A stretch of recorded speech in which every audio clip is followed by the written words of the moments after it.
হচ্ছে মরিয়ম। বিয়ে হয়েছিল মাত্র ৬ মাসের মধ্যে তার সংসারটা ভেঙে যায়, কারণ স্বামী ব্যাংক কর্মকর্তা ছিল। আর মরিয়মের অবস্থা খুবই গরিব ছিল। মরিয়ম তত শিক্ষিত না, ভালোবেসে বিয়ে করে। মরিয়ম তো চায়নি যে আমার টাকা পয়সা, মরিয়ম চেয়েছিল শুধু একটু স্বামীর আদর ভালোবাসা। কিন্তু সেটা থেকেও তার ডিভোর্স হয়ে গেল। এখন মরিয়ম আছে তার বাবা মার কাছে। তো বর্তমানে তার বাবাটা নাই, তার মা আছে। তো বড় একটা ভাই ছিল, বিয়ে করে চলে গেছে, তাদের কোনো খোঁজ খবর নেয় না।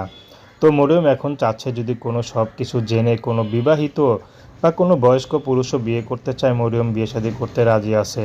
যেহেতু মরিয়ম কোনো টাকা পয়সা লাগবে না, শুধু চায় স্বামীর একটু সুখ, আদর, ভালোবাসা। সে গরিব হোক তাতে কোনো সমস্যা নেই। বা অনেক একাকী বয়স্ক পুরুষ আছে, তাদেরও সঙ্গী হতে রাজি আছে। তো প্রেম, ভালোবাসা, সাহায্য, সহযোগিতা, বিয়ে শাদী করা একান্ত আপনাদের ব্যক্তিগত ব্যাপার। আসুন আমরা ৫ ওয়াক্ত নামাজ পড়ি, সর্বদাই দেশের সেবা করি। আসসালামু আলাইকুম রহমতুল্লাহি বারকাতুহু।